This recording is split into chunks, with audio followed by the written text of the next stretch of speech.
Greetings AFM 2022. Welcome to our Palisade stage and welcome to producers pitching their projects powered by AI. I'm your moderator, Mike. I will be shuffling through all of our pitchers here today. A little bit of housekeeping. During their pitches, you will see QR codes on screens, as well as in this little pamphlet over here. Scan it, you'll be able to be in touch with that project to get further information, to help fund it and all that fun stuff. A little bit about the company. So these pitches are powered by an AI component, and that component is from a company called Largo AI. Here to talk about Largo AI is their CEO, Sammy.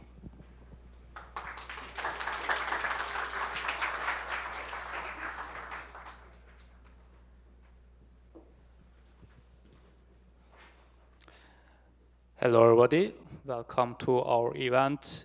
So today we will have 20 producers that will pitch their projects in a 3-minute format. And the idea of that format is providing insights about the projects that are created with artificial intelligence.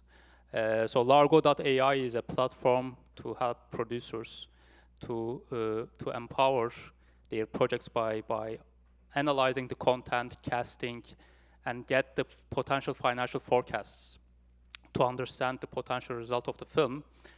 And here today, you will see, while the producers are pitching their projects, you will see also the results, an example of the results from their projects. Actually, I want to shortly show an example and walk you through how you should read this analysis. So on the left top, you see genre analysis from the screenplay of the project.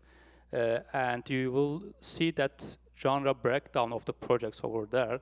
And each color represents over here a different genre, like blue is drama, turquoise is thriller, or comedy is red. And you see that this peak and valley structure over these patterns, that tells a lot about the structure of the film. If we get a more flat pattern, that means the pacing is very slow. Or if you have a very big peak, that means that's an important point, important moment of the film. And in most of cases, these are associated with the acts of the film. And just below that, you see the character and cast analysis. The graph on the left, it shows the character relationships mapping. Here, the size of circles indicates the importance of the characters, and the thickness of edges between the circles, this shows the level of interaction. So it's a very fast way of visualizing the character dynamics, that graphic. And just near to that, you have a casting analysis. So this is the cast, preferred cast by the producers.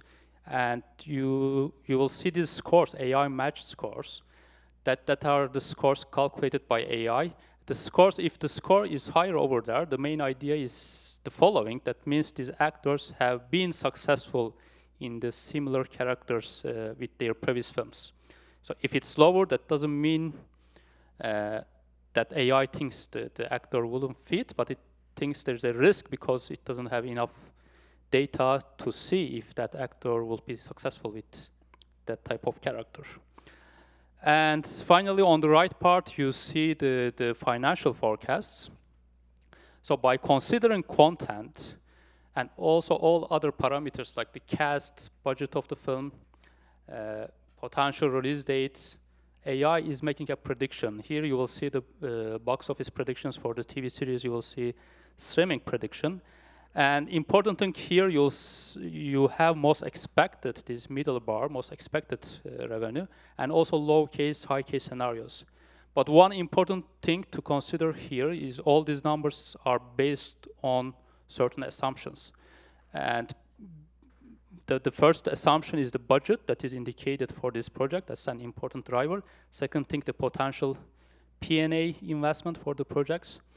And then, of course, all other parameters like the content, cast, director, release date.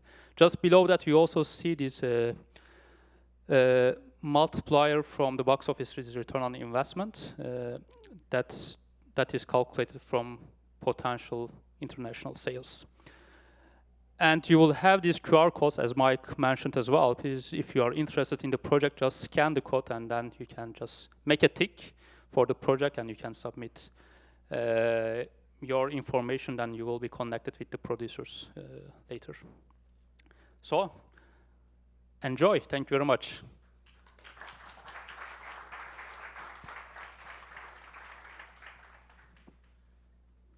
Okay, so our first picture is from Margin Films and its director, How to Talk to Spirits, Quentin.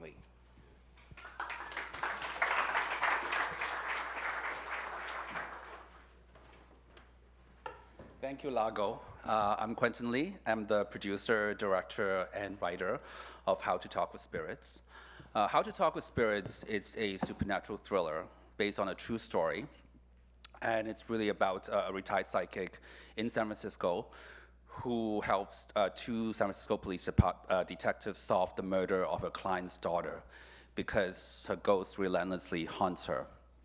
I wrote the script based on a true story of the psychic June Ahern, and also she has a book out called How to Talk with Spirits.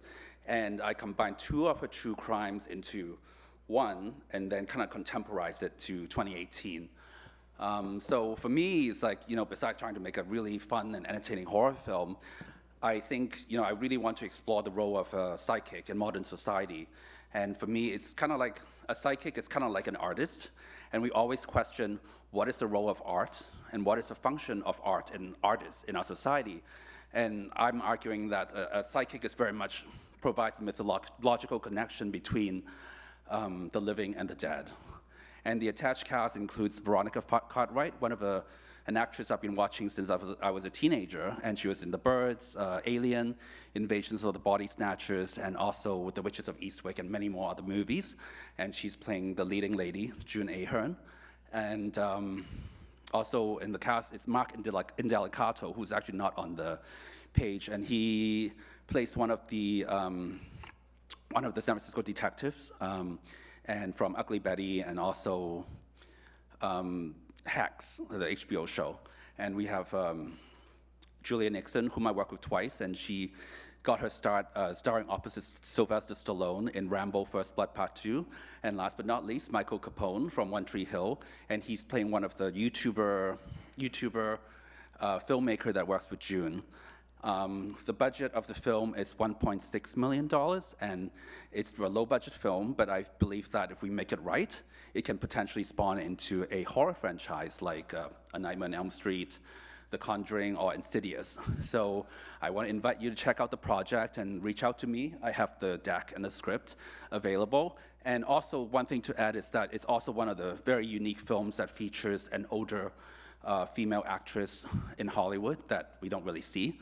So thank you very much.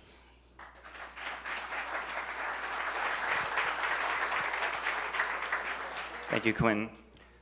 So up next, we have Anthony Young with The Afterlight.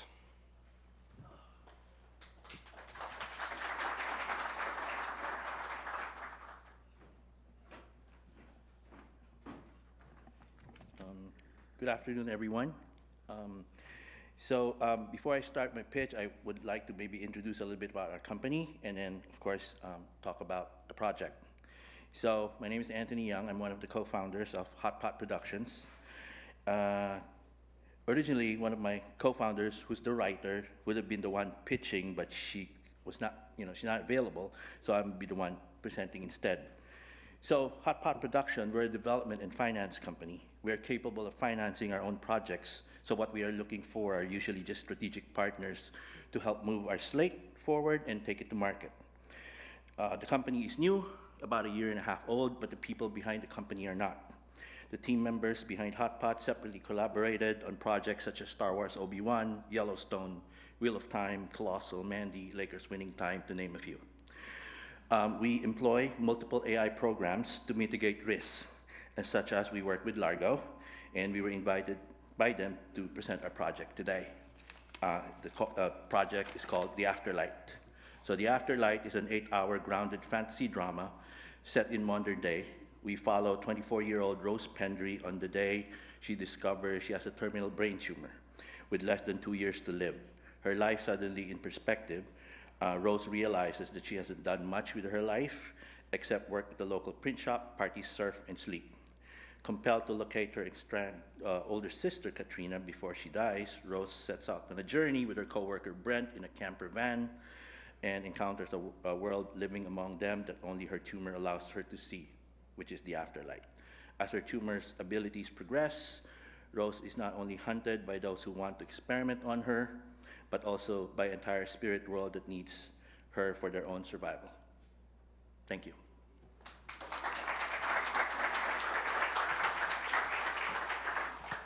Just a quick reminder that the QR codes for each picture is located right on the corner of their slide. Next up, we have Rodolfo Pereira with Curfew.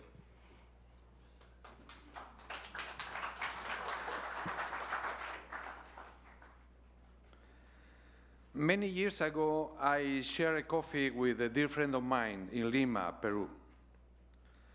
At that time, my country was shaken by the appearance of a terrorist group, Shining Path. Tomorrow, I'm going to Andean Heights, my friend told me. He said that the horrible massacre seems to have a cure, and he will find what happened. My friend never returned from that trip.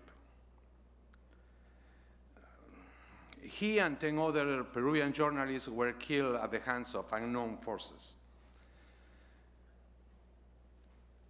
Eduardo was yet another victim of the war between the Peruvian state and Shining Path.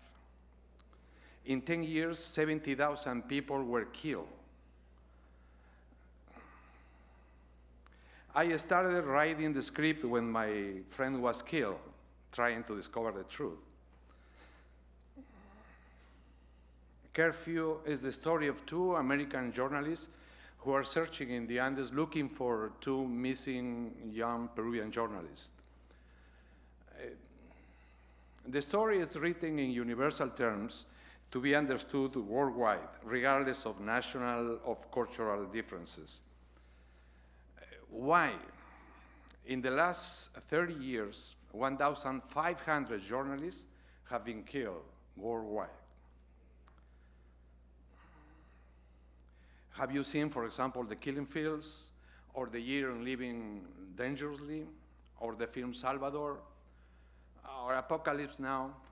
Well, combine all them and you will have Curfew in front of your eyes. What do we have accomplished so far? Fernando Muñiz, the winner of the top prize in Cannes 2016, is the producer. Henry Young Cusick, a very well-known Peruvian-American actor, is on board. He was one of the main actors in the successful TV series Lost. 26% of the financing is already in place. What are we looking for? First, an investment of 1.9 million. From that amount, we want to raise at least 25% from the US. Artificial intelligence is telling us that Curfew is highly profitable. The most expected revenue in the US box office is 5.7 million. The worldwide, 18.4 million. The streaming prediction for the first month of release in the US is 2.4 million. That means over 500% of the return of investment. How are we going to raise the funds, the missing funds? Since 5 global human rights and press freedom organizations endorse actively the project, we want to find donors in the US philanthropic community. We would also like to hire an excellent casting director to select the lead actress. And once the film is released, I will be able to tell my friend that the truth came out. Thank you.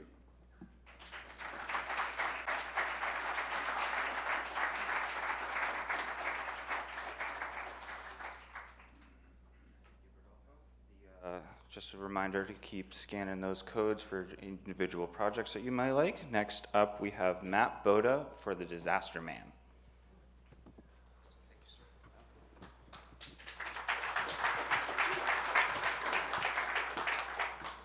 Hello, everyone. My name is Matt Boda, and I am the filmmaker behind Absurd Hero Productions. And within our production company, we have a screenplay development program where we're able to source some of the best intellectual property from non-union screenwriters all over the world. So today I want to talk about one of those premiere projects, which is a half-hour dark comedy action series called Disaster Man.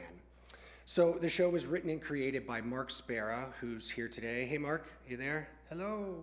It was also helmed by Giovanni Lampassi and Michael Bauman, who are two really big filmmakers, Brooklyn Nine-Nine, Veronica Mars, Paul Thomas Anderson's Licorice Pizza. So we have really amazing filmmakers attached to the project.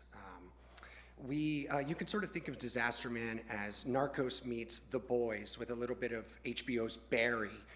It's an anti-hero story, and ours is about a lovable loser named Dale Putman. So Dale has this uncontrollable ability to create disasters wherever he goes. Think like a snowstorm hits Miami or a tornado of flying rhinoceroses. But whatever it is, it's uncontrollable. And as soon as the government finds out about this guy, of course they have to go recruit him to be a part of their group of superpowered misfits that they call miscreations. So Dale reluctantly agrees to help the government take down this drug cartel, and of course he comes up against every problem in the world, and for a guy that has the worst karma, what can go wrong will go wrong. So initially we really start to see that his ability to create disasters is a crippling weakness, but as the show progresses, we see it become one of his greatest strengths. It helps him grow into the man that he was meant to be. He does a lot of good along the way, and finally becomes, the unlikeliest of heroes. So in July of this year, we actually shot a proof of concept film. It was 6 minutes, and it starred Henry Zebrowski, who's most known for his roles in Wolf of Wall Street, Heroes Reborn. He's also the star of one of the most popular podcasts in the world called Last Podcast on the Left. So we're also really excited to showcase the analytics that we received from Largo AI, and as you can see, one of the most promising insights is the streaming forecast, which has almost 10 million people tuning into Disaster Man. So according to the computer, it's going to be a smash hit, which we're really looking forward to that. So, we have an amazing team assembled. We're looking to get greenlit for a pilot, and we're looking for a showrunner. We really think that this could be something special, and we want to deliver something great to streamers or studios. If you have any interest in Disaster Man or any of the other projects that we developed through our slates, come and see me. I'll be at the after party. I appreciate it. Thanks, guys.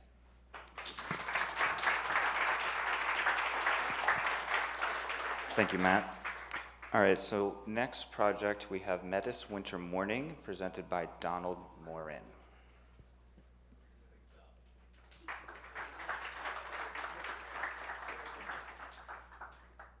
How you doing out there? Can you hear me in the back? I want to first acknowledge the great creator. Thank you for this day, for our creations. I want to acknowledge the tongue of our people, the first people of this territory. I want to acknowledge Largo. Frederick, could you come here, please? This is a Metis stash. The Metis are a group of people as a result of contact between the European and the first people of this continent. And I give you this in your honor of Largo and all the support they have done for me. Metis Winter Morning. Thank you.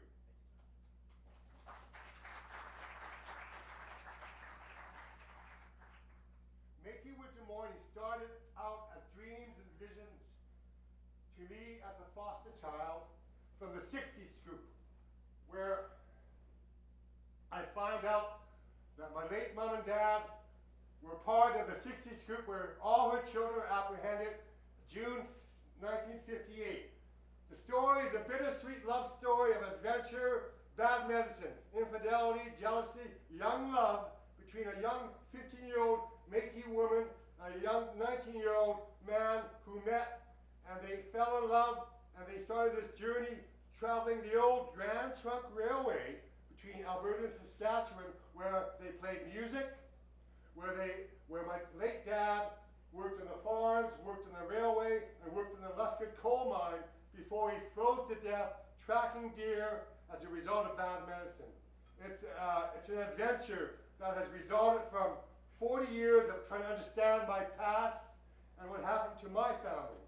It started out as these dreams and became an outline that sat in my cells for 30 years. And I was going to do the film in 1989, but then the Ochre crisis happened, which changed the political voice of Aboriginal people in Canada, as well as my voice, because my voice was taken away as a child when I was in 10 foster homes between age 1 and age 4. Messed me up for years. Drug abuse, self-abuse, the worthlessness that has been given to many Native people, and I'm a survivor to share their story. Métis Winter Morning is a dynamic story that is finally completed after 40 years. I want to thank Largo for giving me the strength to complete the story. I need co-producers, I need financiers, I need distributors, I need anyone that wants to create in the creator's garden, because that's what we are in right now, in a fallen world. It's a beautiful story that is a family drama that has 20% comedy, I think 40% drama, and it was very interesting working with AI, so I really appreciate everything you've done, Sammy and Frederick, and I appreciate all you being here, because we are the creators of today, and today is all we have. So, if you want to give me a call, scan the sheet, scan the code, and let's make films. God bless you all.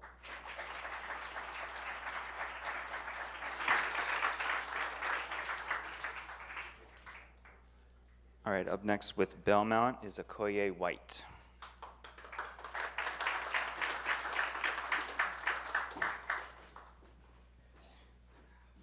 We'll make it hard to follow up on that one. Hello, everyone. My name is Acorye White, and I'm the CEO and founder of Anchorlands Productions, a film and social impact production company. Not only do we anchor down on the quality of film, but we strive to create positive change in the lives of the homeless and underserved communities. But I would like to present to you today Bellmount. Bellmount takes the socio-political elements of a Get Out and crashes them with the action thriller drama of The Equalizer. The story of Bellmount is about a man named Chase who loses his entire family on what was supposed to be the best day of his life, his engagement. And due to this tragedy, him and his now wife Haley move out and escape into isolation to grieve. But on the other side of this world, we see another couple, Misty and Crow. Their toxic lives are fueled by greed and money. And when they found this out, Misty, Crow, and their gang come up with a plan to steal their money, creating a new life for themselves, leaving their past behind them. But unbeknownst to them, before Chase's father dies, he's a trained killer and teaches Chase everything he knows. So when these two worlds collide, only one can survive. But due to the many complexities of the script and its diverse characters, we feel that Bellmount would reach audiences across the globe. And furthermore, we understand by attaching the right cast, the right director, the right crew, the right team, Bellmount could far surpass 302 ROI that you see there.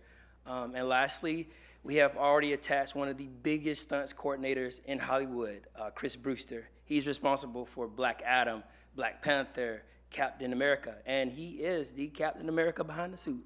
So hope you guys like what you've seen. Sorry if I'm losing my voice, but please scan and talk to me. Let's do this.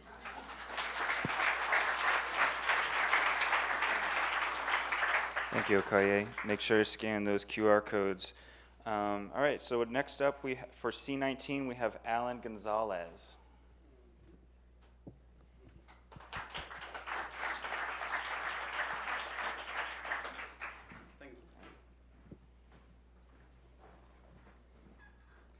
I have my notes here.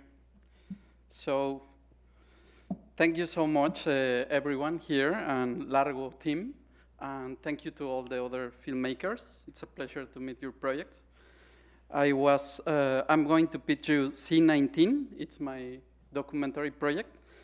It's a global documentary focused on capture what we humans learn when the pandemic arrived to this planet and our societies. It's very focused on deep reflections that sometimes only on that situations we can do it and feel it. And for me, it was a change maker when COVID arrived to my life and global societies. So C19 was born on February 2020. We decided to start that film when we saw how complex will be the situation for all the film industry and even for all the humanity. So we filmed it in Mexico City for like 15 days. And we was very focused on the intimacy of our characters. And I like to share you 2 moments of the shooting during that year. I think 2 of the moments that was most impressive for me was, first of all, on January 3rd, we was shooting at Zócalo, the main square in Mexico City. And I remember my soundman was like, have something weird in their facial expression. So I come closer and I say, is everything okay? And he just passed me the headphones. And when I listen it sounds like the ocean, like birds flying and the air, etc. So I start to think, this is very important what we are shooting at this moment. And at the next day, on the same shooting, I meet Ariel. And Ariel is a Mexican farmer that have a traditional pre-Hispanic chinampa. Chinampa is like a small island located at the south of Mexico City. And Ariel shared to my team and for the documentary that he was rushing, explaining to the childs of the community how we can have a farm and food at this moment, because it's very important to have food for humanity. And that second moment was very important for the project.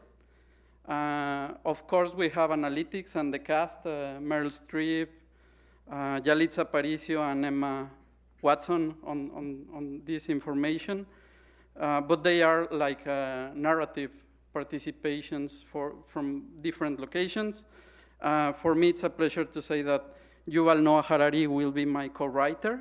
This is not my first project of this kind, it's my second project.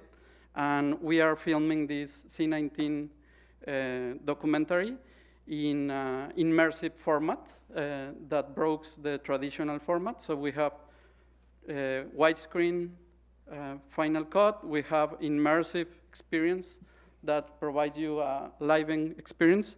And of course, we have big format photography at the same time, so it's a lot of work. We already filmed like 30% of the Mexican history, and other 6 countries are waiting for funding. We started the pre-production on 2020, but then they have a lot of problems, as you can imagine, and I think you experience it. So finally, I want to invite you to be part of this global project. It's very important. It's an heritage project for the future, for future generations in different formats. And I want to say to all my family, friends, and colleagues, and even my animals, thank you so much for all the time that we share. They are already in the next step of the sky, and I will see you very soon. And I want to say thank you so much and have a lot of energy for the people that it's suffering long COVID situation. So thank you. Oh, sorry. I have an Oculus with me. I have a sneak peek. So please look it for me, and I can show you immersive material of this film. And I have a postcard. Thank you. Thank you, Alan. All right, so up next for our 3-minute pitch is Kevin Christoffersen with Falling Up.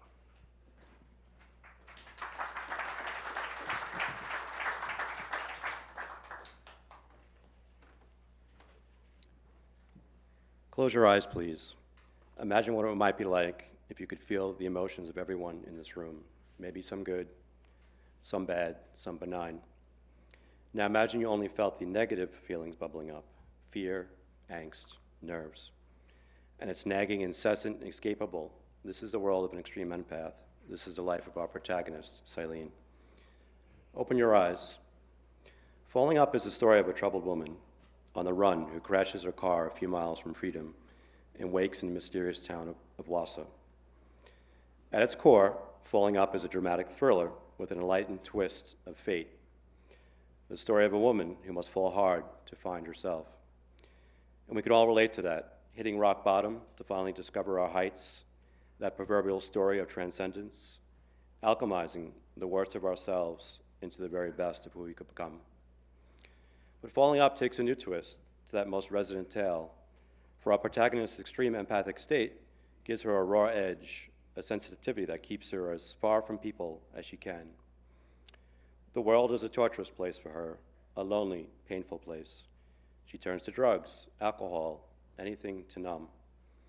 When a drunk night takes a turn and lands her in a psych ward, the worst place for an empath, she takes on the rage of a fellow patient and accidentally kills him. And so she flees, escaping the ward, the city, and ultimately everything but her conscience, until she crashes a car and finds herself stuck in Wassa. Now, Wassa isn't just any ordinary place. Consider Amy Adams in Sharp Objects, where she finds herself in Shangri-La. It's like that. But for all intents and purposes, Wassa is a small forest town with boots-on-the-ground folks. Nothing extraordinary at first glance, yet the town itself is an enigma. There's more than meets the eye, is the theme of this place, and they have their eye on her. As a matter of fact, it seems that instead of Silene feeling everyone, it's they who feel her. See right through her, in fact. And with all eyes on, the tide strangely turned, and the law closing in from afar, Silene will fight and then fall. First fall in love, the very thing she's been unable to do, what she's feared the most. And then fall to her rock bottom, where she'll be forced to face the very thing she's been running from since the very beginning, herself. The wreckage she's left behind, and now the woman who has risen from it. Enveloped in mystery, cloaked in fate, and sealed with a kiss of the extraordinary kind, the film takes us on a raw, visceral, and meaningful journey of self-discovery. Fall hard to find yourself, fall up.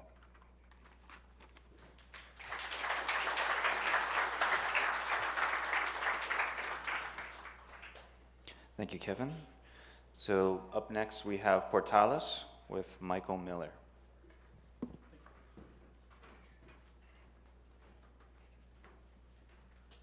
I can almost see you. I want you to think back before you got into this business. How many of you heard the word, "you can't"? Anybody? Yeah, okay. I'm here to tell you that not only can you, but you can. You can, you can, you can. I'm representing a movie called Portales. Portales is a feel-good romantic comedy drama set in a small West Texas, East New Mexico town named Portales.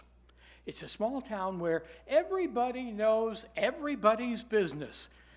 And that business is fair game for gossip in the bar, in the cafe, and of course, in the local beauty salon. When Carol, our heroine, discovers that her young lover, Todd, has dumped her for a younger woman, she loses it. She refuses to let him have a Jeep that she gave him for his birthday. Yeah, Todd decides he's going to take it anyway, so she grabs her father's hunting rifle and shoots out the tires.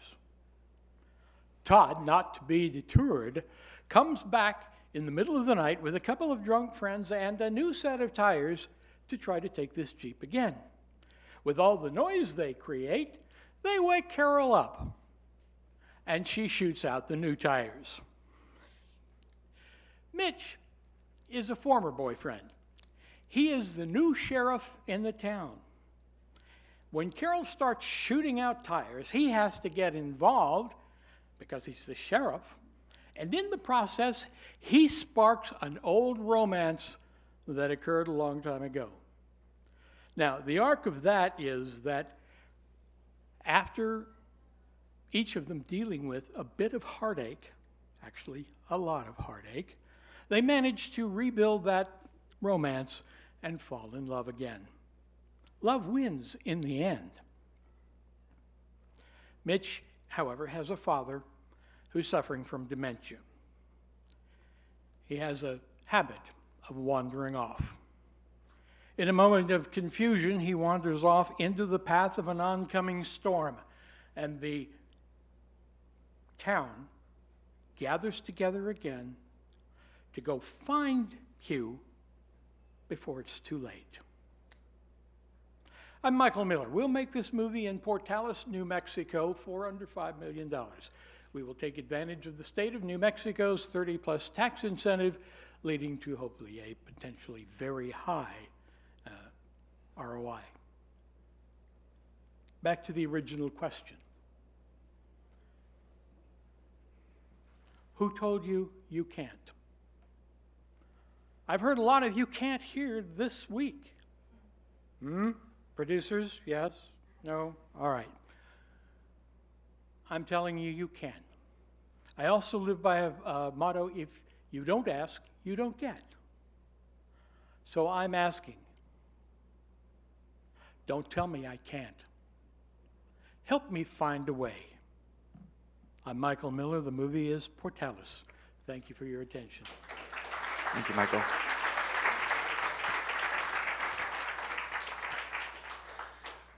Just a reminder to keep scanning those QR codes to get involved with all the lovely projects going on here. Next up, we have pitching Mekhala, Kathryn, Shirin, Aboya.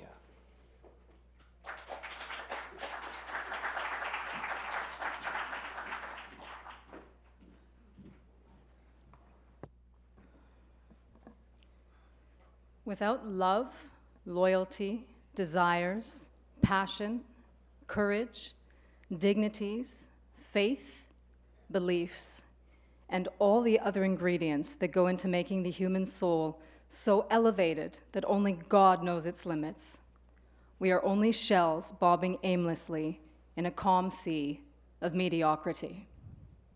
Does anyone know who penned that? Sylvester Stallone. People still climb the steps from the Rocky Film in Philadelphia every day because they're inspired to overcome impossible odds and step into their true greatness. For millennia, our intelligence and power has been under attack. Our film, which falls under the genre of superhero spiritualism, is a tale of true lovers struggling to unite over thousands of lifetimes, but are prevented by unseen, darker forces. Their tale is an allegory of the battle we face within ourselves, the masculine and feminine polarities coming into divine union, so we can awaken to our true power. The future of healing and evolution on this planet is directly related to the use of light, sound, and frequency. In addition to shooting in places of unparalleled energetic power around the globe, we will utilize healing hertz frequencies in our film's composition, along with vibrant colors and cinematography, with dialogue programmed to awaken the audience's subconscious to their mission in this lifetime. Monetization of Mekhala comes not only from box office and streaming, but also through the diversity of characters and ancillary products, all green, by the way, as seen with films like Star Wars, as well as our website, which will teach you how to become a real-life superhero. At the end of our film, viewers can use the QR code to lead them to our health and wellness site to learn how to perform the impossible energetic practices seen on screen, guided by some of the top specialists in the field of EMF and energy work around the globe, with everything from biogeometry architects to quantum field healers and beyond. The amount of content we've curated easily sets us up for sequels, as we anticipate a wave of viewers who will be craving more knowledge and guidance in this arena as their spiritual awakening comes online. This knowledge lays dormant within each of us, but we can no longer wait to be saved by outside forces.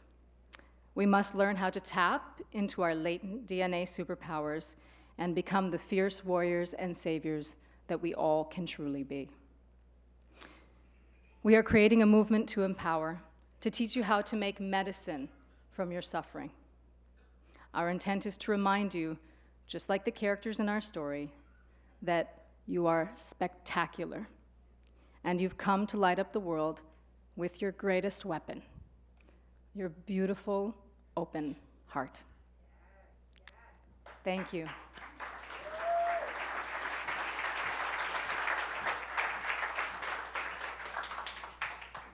Thank you, Kathryn.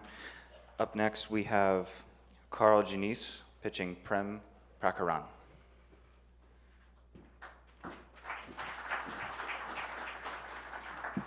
Wow. Thank you so much to everyone showing up today, actually. This room is packed. This is awesome.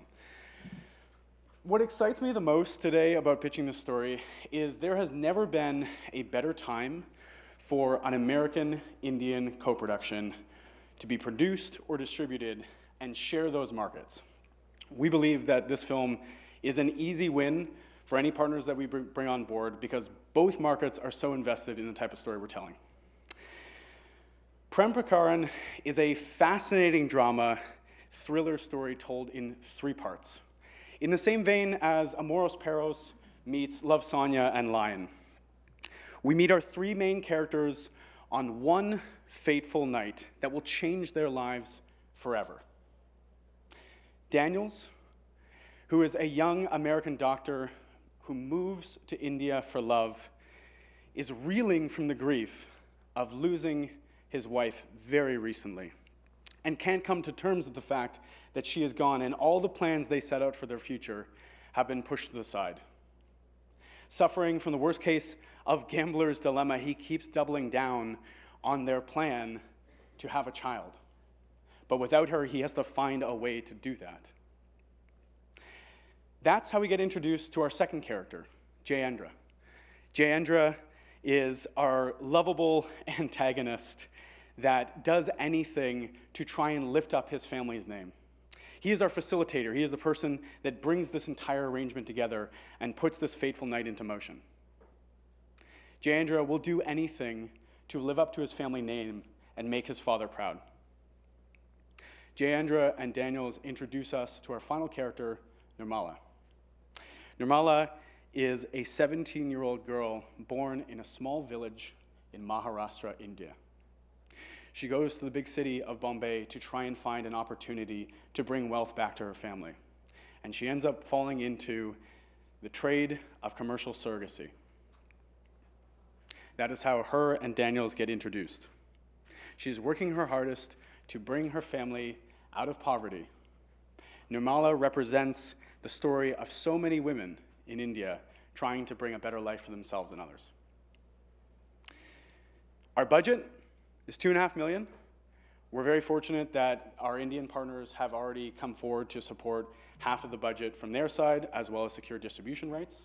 We have many Indian cast members that are exceptionally interested in playing parts in our film. And the reason why we are here today is we are trying to find American partners for financing and distribution, as well as partners in Europe for distribution as well.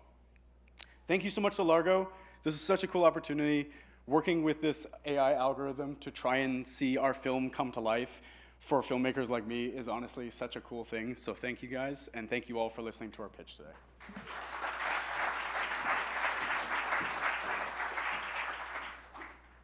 Thank you, Karl. That's about halfway through our pitches. Just a reminder to scan those QR codes to get involved, to get information. Next up, we have Eyre for Pray for Mason. Hi, everyone. I have to raise this a bit. My movie is Pray for Mason. It's a PG-13 psychological horror crime thriller, or not crime thriller, thriller, teen thriller. It's about 6 teenagers trapped in a cabin in the woods, and one of them overdoses on a zombie drug. There's a bath salt called Flakka. If you remember a story in Florida a few years ago, someone high on Flakka ate the face off a homeless person, so it's pretty horrific. Our main antagonist is Mason, and he's a misunderstood jock who has bullied the host of the weekend getaway, Lucas, all his life, and he's uninvited. So Lucas is pretty sad that his weekend getaway is being ruined. But Mason has an ulterior motive to reconcile for all the hardship he's put Lucas through.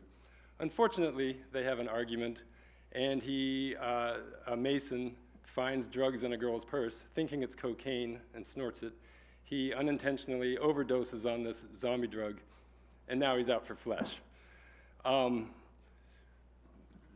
The theme of this movie is, how do you love your enemy when your enemy is trying to eat you? As a producer, this will be the third feature that I've produced, and it'll be my directorial debut. I have produced and directed several short films on my YouTube channel. I have 33 million views for my content, and I have to say that because it's hard for a director to get the first feature off the ground. I am a working stunt coordinator. I'm currently coordinating NBC's Universal's Young Rock with Dwayne Johnson, and it premieres tonight on NBC. And I'm also a working stunt performer. Yesterday I did stunts on Beverly Hills Cop 4. So all that to say that I'm following in the footsteps of the action team that created the John Wick series and these other stunt coordinators that turned action directors. I don't know if you're looking at the genre graph there. You can see where we have a good mix of thriller and horror and comedy, and you can see where the acts kick off strong, and it ends in a surprising but universal. I'll just say it ends in a shocking moment. So, it's a contained movie. There's 4 locations and 9 cast. And that's key for me as a first-time director to do something that's logistically contained and not too complicated, because I'm now wearing extra hats. But I have done a movie on these budgets twice. I've made a Western feature, and I made a martial arts thriller in the same genre, in the same budget. We did a table read with some young actors, and they loved the script. They said, do it right. Don't cut too many corners. Make sure you do this movie right, because it's gold. And we have development funds, we have a business plan, and a line producer has given us a budget. I have a producing partner who is a line producer and AD. And so we're looking for $500,000, and then we intend to, using Largo, we put in $500,000 and $200,000 P&A. And those gave us the best numbers on return of investment. So we are looking for $500,000. And thank you to Largo for this opportunity. This is amazing. Oh.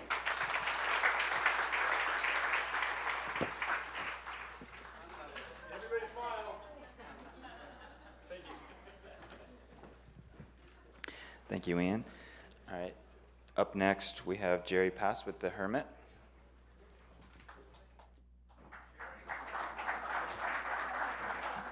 So my pitch is going to be real unconventional. Thank you, Sammy. Sammy and I met, I want to say 5 years ago when he first launched Largo. And he pitched me his company, and I was with a guy named Lucas Foster, and he said, I don't know about that. But anyway, it's become a very useful tool for us in production and also on this film. My background is historical dramas and social impact films. And I'm happy to say I'm here to pitch a very happy family, cheerful movie called The Hermit. The Hermit is played by Lou Ferrigno. By the way, we're 10 days into filming right now. Lou Ferrigno plays a cannibalistic pig farmer that lives out in the forest, and for self-protection, he captures anyone that comes onto his property and cooks them into jerky. So it's a very fun little film. The co-stars are Melina Weissman and Anthony Turpel from Love, Victor and Series of Unfortunate Events. They're great, just really good team. Our production team stems from Jay Tobin, myself, our Italian director, Salvatore Sclafani, and let's see, what else can I tell you that's fun? Morgan Neville is Woody Allen's editor for many years, is editing the film. The Newton brothers, who are known for composing horror films, are our composers. Out of the 1.8 million, the good news is we don't need that much money anymore. So we are down to $375,000, and on the plus side, are there any investors, distributors, financiers, salespeople in the audience? None? Oh, who am I talking to? So anyway, the good news is that we need $375,000 that's up against an insurance claim. Our lead actress superglued her eyes shut by accident. So we had to shut down for 5 days, and I head back to New York tomorrow morning, and we pick up. The good news is for any investors that want to come into it, we have a $1.86 million insurance claim, and picking up the post would be terrific to do a post deal.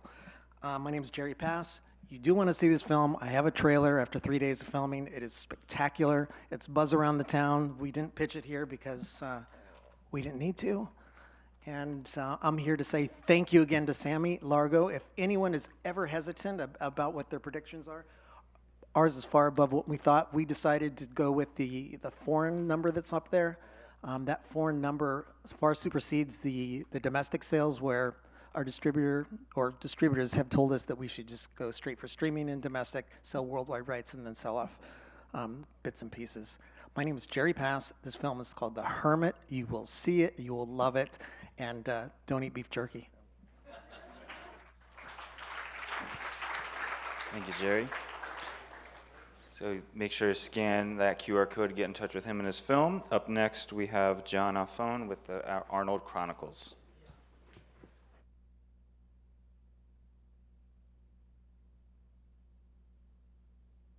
Hi, my name is John Dean Alfone. My project's called the Arnold Chronicles. First off, I want to thank Sammy, Celine, Anna Zapala, as well as Jean Pruitt and Jonathan Wolf from the AFM. The year is 1955, 38th parallel. This divides South Korea and North Korea. On one hand, we have China and the USSR, who are embarking on a battle with the United States in the Chosin Reservoir. This is known as the Korean War. As we look around at our geopolitics of today, we also realize that many of this still exists. Against this milieu, we have the Arnold Chronicles, which is a 1950s period drama about two American Marines who wander aimlessly through the American South and Southwest in search of meaning, romance, adventure. They meet two women in the Mississippi-Louisiana region who change their lives indelibly as they deal with small-town hypocrites, go to a state fair where they encounter Elvis Presley, and a crime is committed, someone gets murdered, and of course, they go on the run. I think Jean-Luc Godard said all you need is a woman and a gun to make a movie. So, Arnold and Charlie are two Korean War veterans with post-traumatic stress disorder. My father was a Korean War veteran, and he had PTSD his entire life. It influenced me in some of my decision-making as I, like himself, embarked on my own hitchhiking adventures in the South and Southwest. This is an important story to me because I think many people seek adventure, and this is definitely a very adventurous tale. I think that this is, again, relevant because if we look at some of the genres that this film covers, we see both beatnik writing from the 1950s. We also see picaresque works. So we have the Decameron, and we have Geoffrey Chaucer's works as well. And then, of course, I've already mentioned Jean-Luc Godard, so I think that we can utilize that kind of background to see how it would inform the movie. I've spoken to Eva Green's management company agent, Ansel Elgort's management as well. I have some local actors that I worked with in New Mexico and Louisiana who I will also be bringing back to the project. I want to shoot it in New Mexico. I have a contract with New Mexico military, so I've actually have all of the military equipment that I would use for a 5 to 10 minute war reenactment. For the most part, it would be shot in New Mexico with its 35% tax credit, as well as Louisiana, which has a similar one as well.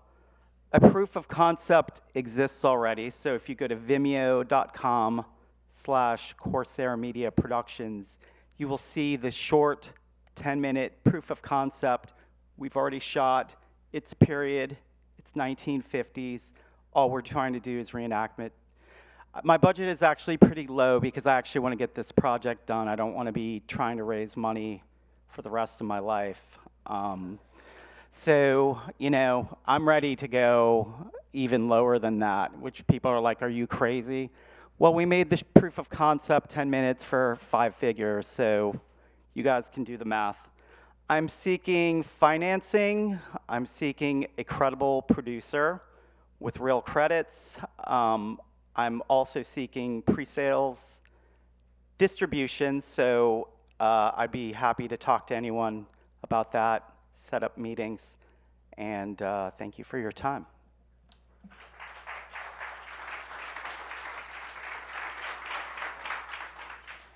Thank you, John. All right, so up next, pitching the Nameless, we have Brittney London and Natalie Brady.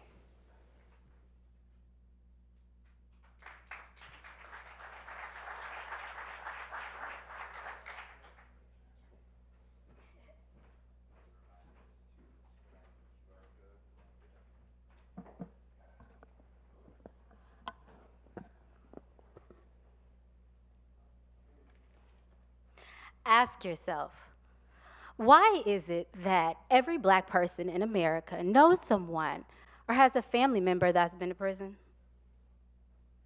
Hi, I'm Brittney London, and it's just me, not Natalie, she's over there. And I am the wife and daughter to men that have been incarcerated. Today, I'd like to talk to you about my feature-length film entitled The Nameless. The Nameless is a drama about how families' lives are upended by mass incarceration. The stories are told from the family's perspectives. So we meet our hero, Lily. Lily is an artist, and she's volunteering in a maximum security prison. There, she re-encounters her childhood crush, Duvar. Over the course of falling in love with him, she has to go against a corrupt justice system to help free him from a crime he did not commit. We follow Elle, who embarks on a journey during the 1980s crack era to help free her son from life imprisonment, only to have him come home to a world that's no longer designed for him. His newfound addiction proves to be an imprisonment for them both. And lastly, we meet JD. JD grapples with being a single father to a child that he learns is not his, after his soon-to-be ex-wife Maisha's imprisonment. In the same vein as the movie Crash, all of the characters' storylines intersect. They intersect over the course of time with the commonality of the same corrupt justice system, proving that when one person is incarcerated, they're not the only ones impacted by their incarceration. Lily, she has to unlearn guilt and what she thought life was supposed to be. Elle has to unlearn guilt and regret and learn to choose herself. And JD has to unlearn anger in order to propel him into his destiny. So The Nameless will resonate with audiences because all of these stories are based on true life people that I've met or wrote about. And the universal themes of systemic oppression, forgiveness, and love. So far, The Nameless is in development, and we've begun to secure a third of our budget. Right now, we're looking for the remainder of our funding. We're looking for a production team and distribution. So according to these AI stats, I don't walk up from the mic because y'all know I'm little. So according to our statistics, again, The Nameless is in development too. That's why you don't see that character analysis there. But so far, it's looking like 500% a return on your investment and international and domestic box offices and potentially more for streaming. Aside from this, we have a few projects, completely unrelated, romantic comedies that are coming down the pipe chase. So come holler at us. We got some stuff going on. Thank you so much for your time.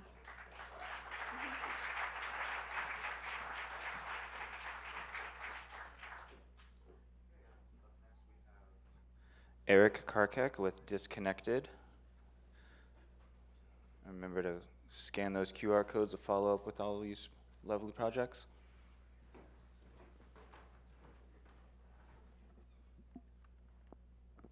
Hello, everyone. Thanks so much for being here. My name is Frederick Shaibani, and I will be pitching on behalf of Eric for the project Disconnected, which is a romantic comedy co-written by Eric Karkek and Maria Moland and directed by Eric Karkek.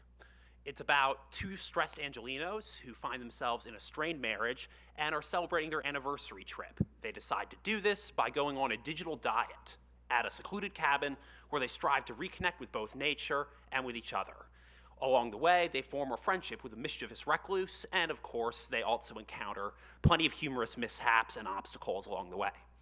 Our main characters are two creatives, Matt and Liv, who are dealing with regular 9-to-5 jobs and feel very artistically stifled, for lack of a better term. They're also struggling to find connection and satisfaction, both in their lives and their marriage. As Matt and Liv experience the beauty of nature, they begin to heal themselves, they reignite their relationship in a more meaningful way, and reaffirm their creative impulses as pure self-expression, which connects them to each other and the larger world around them.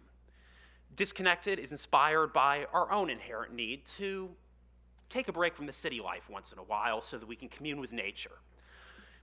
This is a great way to connect with the land and improves our mental health and our relationships with each other. This is a great project that we really believe in because it touches upon a lot of really important issues that everyone can relate to. Primarily our dependence on addictive digital devices, our need for social media clout, and also sometimes as couples, the desire to be seen as the perfect couple, whatever that means. As Matt and Liv journey into the wilderness, the audience will enjoy the adventure and laugh a lot along the way. Currently, we are looking for a co-producer as well as $2 million in financing. The budget is already $2 million, and we already have seed money from private equity secured. As I mentioned before, Eric, our co-writer, will be directing, and Maria, our other co-writer, will be playing the leading role of Liv. Ultimately, it's easy to feel overwhelmed by our always-on, always-connected society. This is a movie designed for people who sometimes feel isolated while living in what is supposed to be the most interconnected period in human history. Ultimately, Disconnected declares that we are all interconnected. And to quote our protagonist Liv, the path forward must be to let love lead the way. Thank you all so much.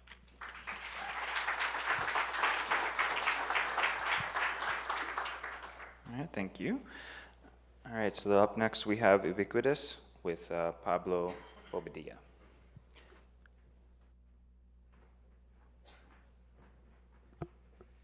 Hi, everyone. Thank you, first of all, to Largo and to AFM for hosting this and giving me the opportunity.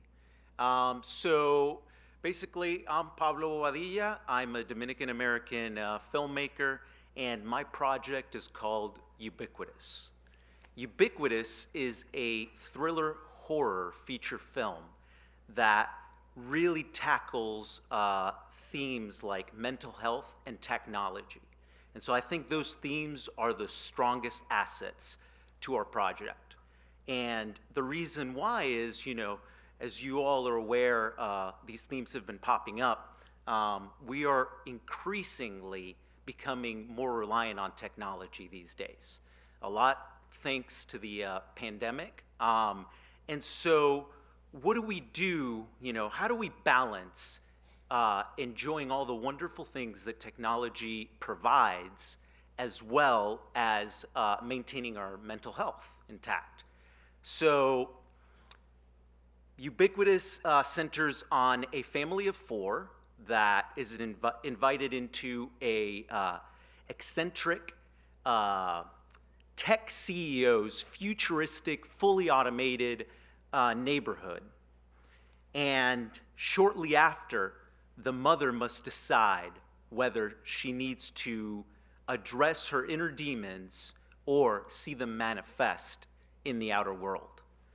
And so why this film? Why now? Well, a lot of it has to do with, you know, financial performance. Right now, when you look at the horror and thriller genres, they are overperforming in relation to, or in comparison to other genres after the pandemic. Classic example of that recently is Barbarian, Smile, and then, of course, Nope.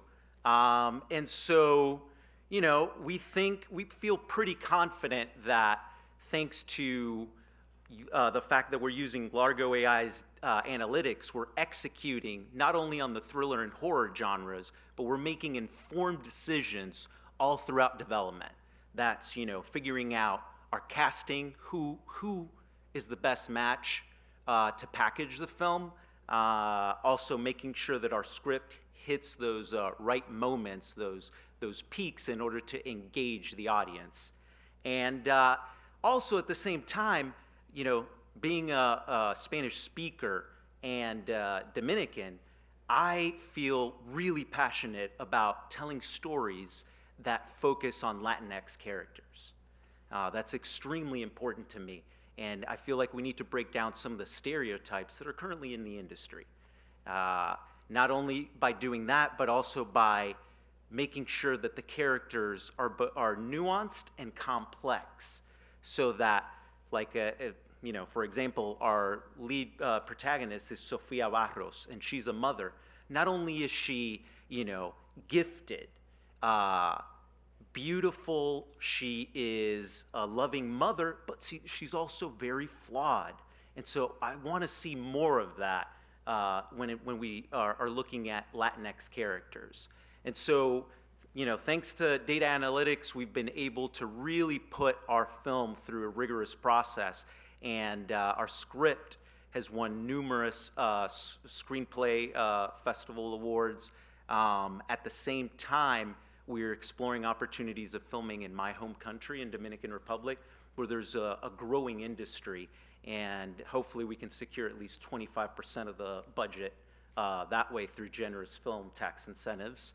And, you know, I'm continuing to build on the success that I've had as a filmmaker. I recently just produced a small indie film starring Ty Simpkins, which is called Where's Rose, in the same vein of like a social horror.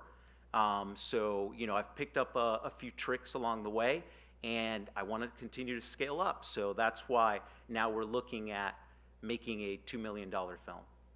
Thank you.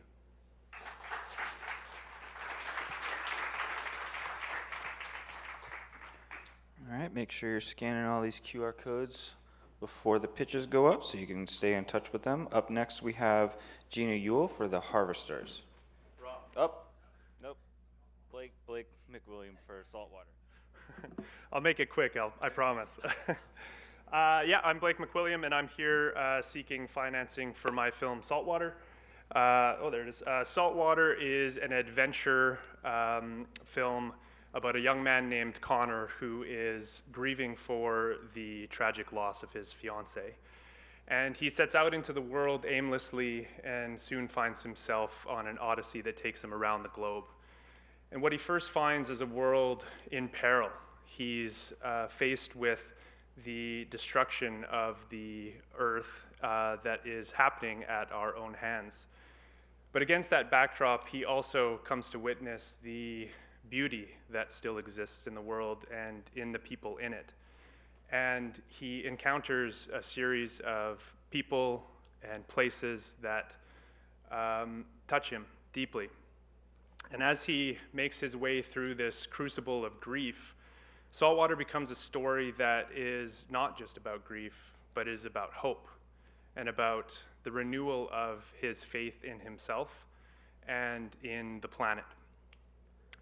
And so the way that Saltwater will be made is just as important as the story that it's telling.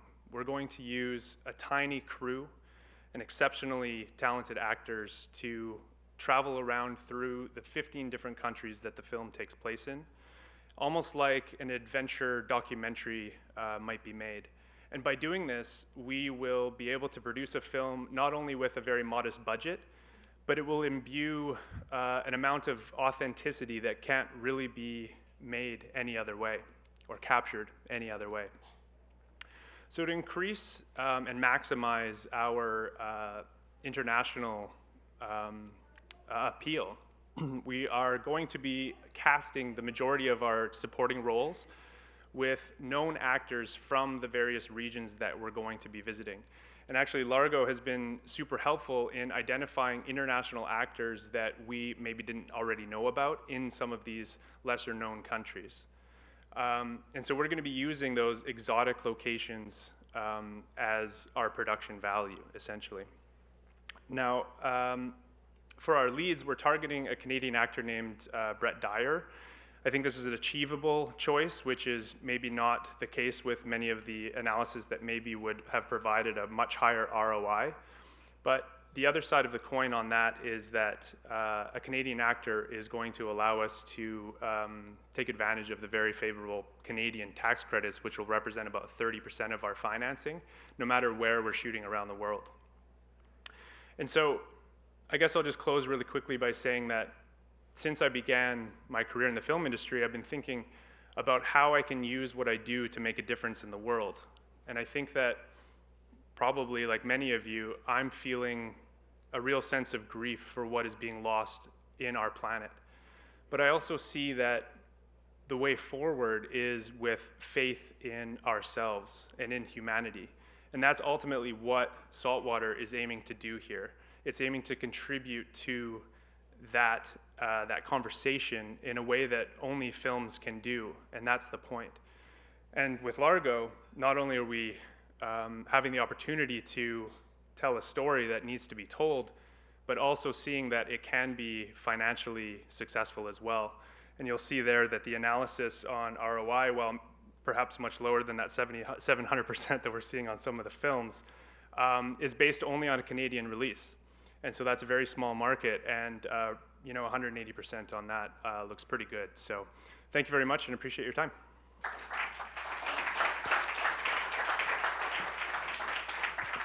Thank you, Blake. All right, so for real this time, Gina Yule and the Harvester pitch.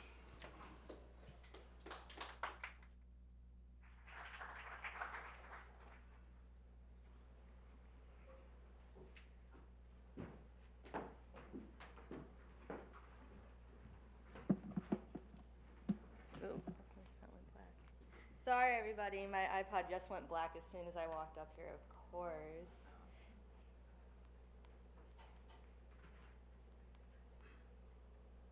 All right. So, my name is Gina Yule, and I'm the writer and director of The Harvesters. And I'm Ian Conover, the producer. And thank you for having us here today, first of all. So, The Harvesters is a twisted journey that combines modern concepts like social media influencers, diversity training, and the latest craze in composting into a horror story that will force audiences to confront their internal social biases. It's about a group of famous teen influencers called the Dream Team who are sent to an unconventional diversity training program to rehabilitate their image after a racially insensitive video of them goes viral, only to learn what it's like to face their prejudices in a deadly way. You can think of it as Get Out meets Willy Wonka and the Chocolate Factory, and it's in the tone of bodies, bodies, bodies.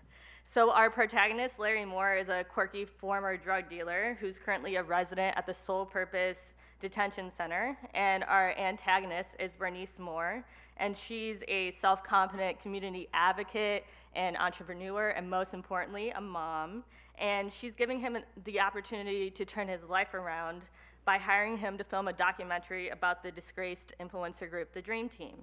So, having always wanted to be a part of the Dream Team, Larry jumps at this chance, and they end up going to a farm called Happy Harvesters, where they work with underrepresented teens from around New York State.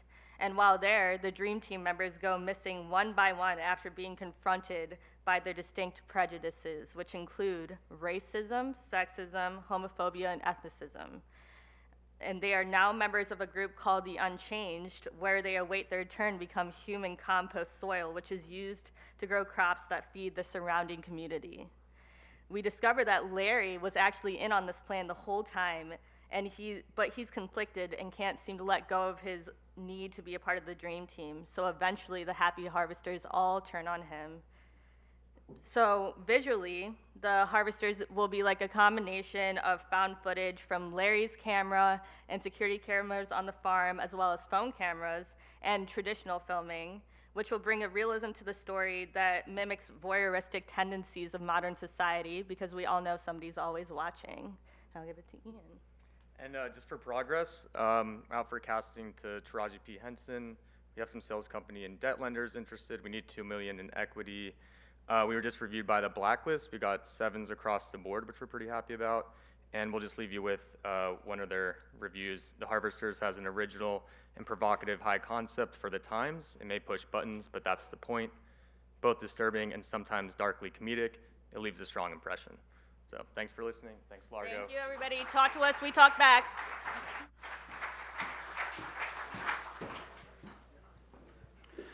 Okay, this is my last reminder. Scan those QR codes to follow up with all the projects. They get your information, you get their information.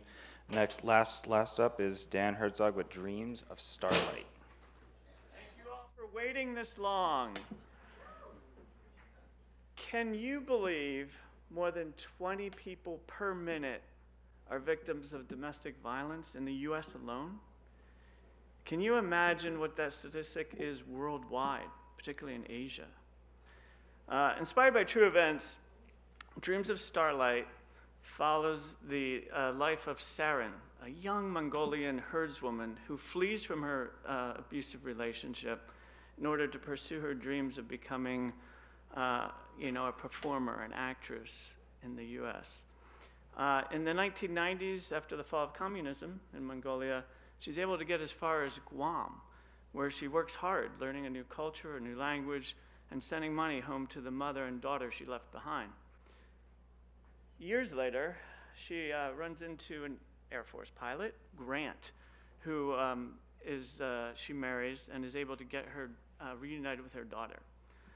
Her teenage daughter, years later, then discovers Grant's not such a good guy after all, a womanizer, a cheat, and encourages her, Shirin, to leave with her to Los Angeles. They eventually reunite in Los Angeles and are pursuing their dreams until one day, Shirin meets a self-made businesswoman, Erin. And Erin and Shirin begin a relationship, much to her daughter's chagrin. But really what it's about is Shirin's story involves, she was raised to think, I need a man to be happy. But what she learns over the course of our story in her life is she needs love to be happy. Being a man, a woman, otherwise. So at the very end, our bittersweet ending is while Shirin suffers from liver disease and passes away, not realizing her goal, we learn her daughter does, and does win an Academy Award. So this is a story that's really dear to me. It's a story of courage and hope and perseverance, and honestly universal. You could have said it in Vietnam. My wife, my producer, happens to be Mongolian. So that's what we're looking to make. Mongolia, Guam, and Southern California. We're looking for $2 million. We have one of the leading Mongolian actresses, and all the actors in Mongolia have been very excited about our project, which we were pitching overseas pre-pandemic. And now we're just looking to re-engage with everybody. We're sort of starting from fresh start here. But $2 million, $1.5 million, depending on the stars that we can attach. These are examples. We love what Largo was able to bring to us. And I've got a full pitch deck, preview scene that's won awards in the festival circuit. And just come see me. And let's go to Mongolia and Guam together. Thank you.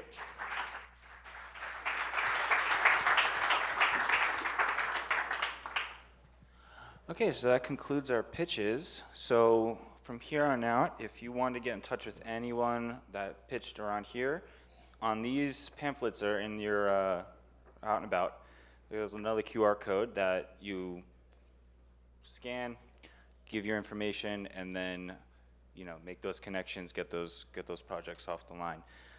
So that's it for this panel. Lovely seeing all of you. Thank you for coming here for AFM 2022.